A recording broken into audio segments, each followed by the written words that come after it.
ठीक आहे, मी बघून घेऊया. देव म्हणजे काय? देव, देव म्हणजे दे म्हणजे देह नाही देवाला. हालेलुया. देव, दे पहिला अक्षर काय ते दे. दे म्हणजे देवाला देह नाही. आम्हाला काय देह आहे ना, शरीर आहे आम्हाला. देवाला देह नाही म्हणून दे. व म्हणजे काय? व म्हणजे वय नाही देवाला. आम्हाला वय आहे. मला आता 27-28 वय आहे. त्याप्रमाणे प्रत्येक मनुष्याला वय असते, प्रत्येक प्राणीला वय असते जन्माल्यानंतर. देवाला वय नाही. हालेलुया. देव, दे म्हणजे देह नाही, व म्हणजे वय नाही. देवाला देह नाही आणि वय नाही. देव आत्मस्वरूपी आहे. आणि देवाला वय कशाला नाही म्हणजे देव तो अनादी कालापासून म्हणजे सुरुवातीपासूनच तोच आहे. त्याच्याद्वारे सर्व काही झालेले आहे, म्हणून देवाला वय नाही. इंग्लिशमध्ये GOD, God. Hallelujah. God, GOD. कोणाला माहित आहे का फुल फॉर्म, त्याचं मिनिंग गॉडचं? ठीक आहे, मी जाणून घेऊया. GOD, गॉड म्हणजे जी म्हणजे जनरेटर. हालेलुया. जी म्हणजे जनरेटर, ओ म्हणजे ऑपरेटर, डी म्हणजे डिस्ट्रॉयर. हालेलुया. जनरेटर म्हणजे जनरेटर म्हणजे काय? या जगामध्ये जनरेटर वापरतात बघा लोक. जनरेटर म्हणजे काय? ते कशासाठी यूज होतं? ते लाईट गेल्यावर ना. म्हणजे जनरेटर म्हणजे लाईट गेल्यावर कधी पण ते चालू शकतो मी. एका जनरेटरला सुद्धा कशाची तरी पॉवर पाहिजे. लाईटीचं चार्जिंग तरी पाहिजे, नाहीतर पेट्रोल तरी पाहिजे, डिझेल तरी पाहिजे. जनरेटर चालण्यासाठी जनरेटर आपोआप चालू होत नाही. जनरेटरला कुठल्याची तरी पॉवराची गरज असते. लाईट गेल्यानंतर आम्ही ते वापरण्यासाठी त्याला अगोदर चार्जिंगची तरी गरज असते, नाहीतर पेट्रोलची तरी गरज असते, डिझेलची तरी गरज असते जनरेटर वापरण्यासाठी. पण देव आमचा तसा नाही. देव जनरेटर म्हणजे देवाला कसल्याही पॉवरचं गरज नाही. देवाला कसल्याही शक्तीचं गरज नाही.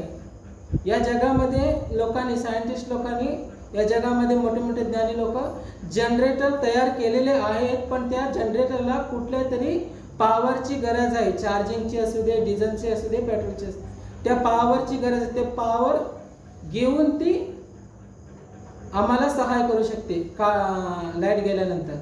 पण देव तसं नाही. देवाला कुठल्याही पॉवरची गरज नाही. देव स्वतः पॉवरफुल आहे. म्हणून देवाचं वचन सांगते देव सर्वशक्तिमान म्हणून. हालेलुया. जनरेटरचा अर्थ, जी म्हणजे जनरेटर, ओ म्हणजे ऑपरेटर. एका मशीनला ऑपरेट करण्यासाठी एक व्यक्तीचा गरज असते. हालेलुया. मशीन ऑपरेट करण्यासाठी व्यक्तीचा गरज असते.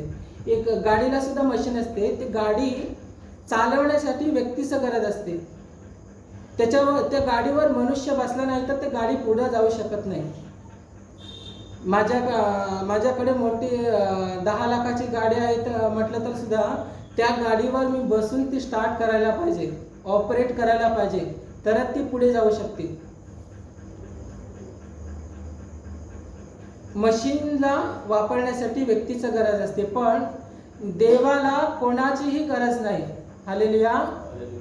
देव आम्हाला प्रत्येक मनुष्याना आणि प्रत्येक प्राणी, पक्षी, प्रत्येक जीवजंतूला ऑपरेट करत असतो.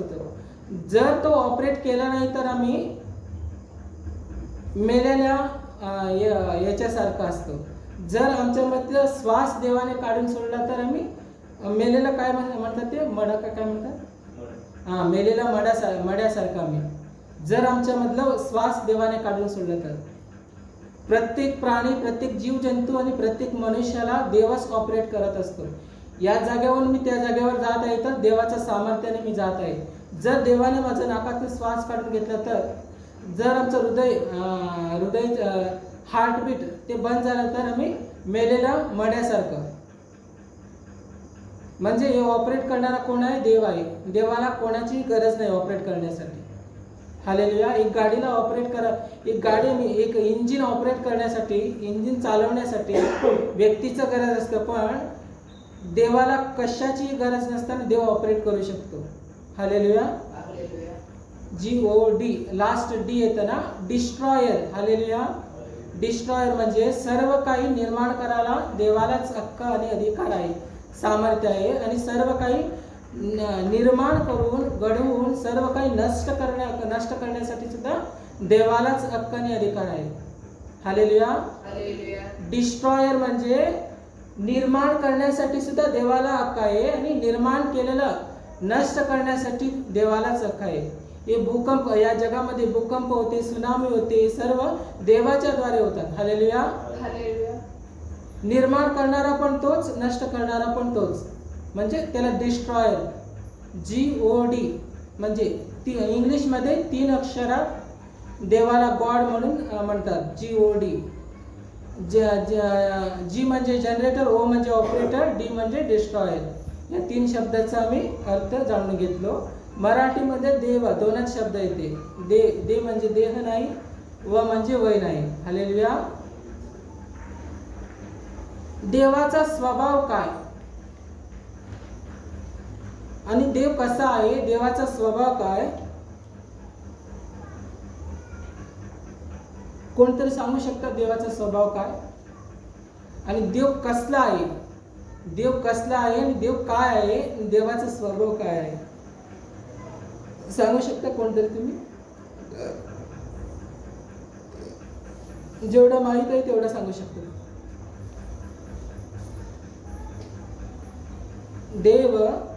देवाचा स्वभाव काय, देवाचा गुणधर्म काय, बघून घेऊया आम्ही. उत्पत्ती अध्याय 17 वचन 1 वाचा.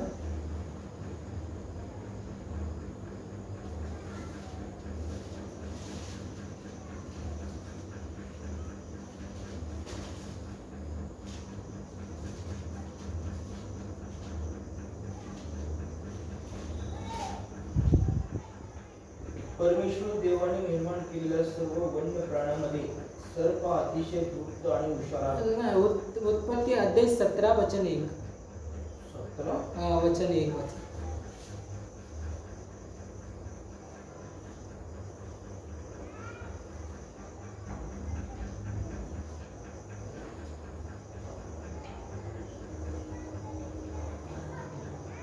अब्राम 99 वर्षाचा झाला तेव्हा परमेश्वर त्याला दर्शन देऊन म्हणाला, मी सर्वसमर्थ देव आहे. बस एवढंच. देव अब्रामाला काय सांगत आहे? अब्राम 99 किती वर्षाचा झाल्यानंतर, वाचा पुन्हा वाचा वचन ते. अब्राम 99 वर्षाचा झाला हा, तेव्हा परमेश्वर त्याला दर्शन देऊन म्हणाला. अब्राम 99 वर्षाचा झाला तेव्हा परमेश्वर अब्रामाला दर्शन देऊन सांगतो, मी सर्वसमर्थ देव. हालेलुया. देव कसला आहे? सर्वसमर्थ, सर्वशक्तिमान. कन्नडमध्ये सर्वशक्तिमान म्हणून उल्लेखन केलेलं आहे. मराठीत काय? सर्वसमर्थ देव. हालेलुया. मगाशी आम्ही बघून घेतलं, सर्वसमर्थ म्हणजे देवालाच सर्व काही शक्ती आहे.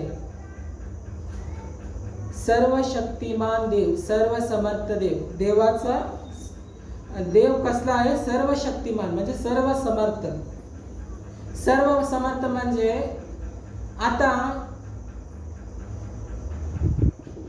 आम्ही इकडे बसलेलो आहोत ना, आम्ही इकडे बसलेलो आहोत. आता दोंड्याताईच्या घरामध्ये काय काय चालू आहे ते आम्ही बघू शकत नाही, किंवा कुमट्यामध्ये तिकडे हॉस्टेलमध्ये काय काय चालू आहे ते आम्ही बघू शकत नाही.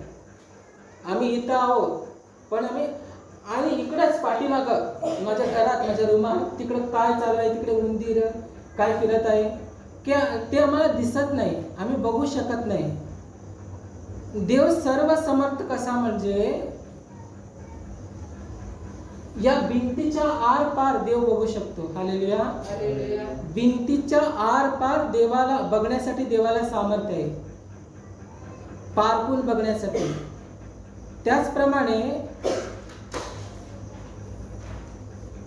कुमट्याचं उदाहरण घेतलं ना मी, म्हणजे देव एका क्षणी अमेरिका असू दे, लंडन असू दे, आणि श्रीलंका असू दे, इंडिया असू दे, एकाच सेकंडामध्ये, एका क्षणामध्ये देव सर्वांची प्रार्थना एका क्षणी ऐकून सर्वांची प्रार्थना एका क्षणीला उत्तर देण्याचं सामर्थ्य देवाला आहे.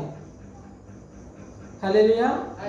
रविवारच्या दिवशी अख्ख्या जगामध्ये प्रार्थना चालू असते. रविवारच्या दिवशी काही लोक रात्रीची प्रार्थना करतात, काही लोक दिवसाचा प्रार्थना करतात. यावेळेस कितीतरी लोकांचा प्रार्थना, आता मंद्रुपमध्ये आमची प्रार्थना चालू आहे, चर्चमध्ये वचनाचा हे करत आहे आम्ही. याच प्रकारे या जगामध्ये, आमच्या भारतामध्ये आणि जगामध्ये कितीतरी लोकांची प्रार्थना चालू आहे या वेळेस. आता पंजाबमध्ये कितीतरी लोकांचं चालू आहे. पंजाब हा आमच्या भारत देशाचाच एक भाग आहे. रात्रीच्या वेळी कितीतरी तेवढ्या, म्हणजे फक्त भारत देशाच्याच नाही तर प्रत्येक देशाची प्रार्थना ऐकण्याची आणि ते ऐकून त्या प्रार्थनेला उत्तर देण्याचं सामर्थ्य देवाला आहे. म्हणूनच सर्व समर्थ देव म्हणून आम्ही म्हणतो. या जगामध्ये बघा, कुठल्याही देवाचं अख्ख्या जगभर स्तुती आराधना होत नाही. आमच्या लिंगायत धर्मामध्ये बसवण्णा म्हणून सांगतात, बसवण्णा, बसवेश्वर. त्याचं फक्त कर्नाटकमध्येच आहे. कर्नाटकच्या बाहेर, म्हणजे महाराष्ट्र इकडे सोलापूर थोडं कर्नाटक बॉर्डर आहे, थोडं माहीत असणार सोलापूरमध्ये. मुंबई पुण्यामध्ये जाऊन सांगा तुम्ही बसवण्णा कोण, काय त्यांना माहीत नसते. बसवेश्वर मुंबई पुण्यामध्ये, कारण सोलापूर इकडे कर्नाटक जवळ आहे ना, सोलापूरच्या लोकांना माहीत आहे बसवण्णा कोण. म्हणजे आमचा येशू ख्रिस्ताचा तसा नाही. येशू ख्रिस्ताचा फक्त भारतामध्ये नाही तर अख्ख्या जगामध्ये देवाचा जीसस म्हणजे माहित आहे. हालेलुया. म्हणूनच त्याला सर्व समर्थ देव म्हणतात.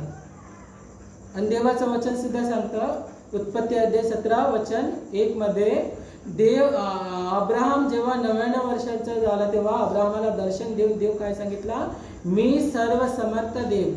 हालेलुया. देव कसला आहे? देव सर्व समर्थ आहे. हालेलुया.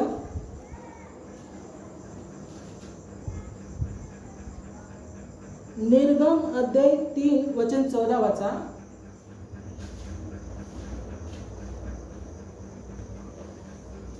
दुसरा गुणधर्म काय आहे देवाचा? निर्गम अध्याय 3 वचन 14.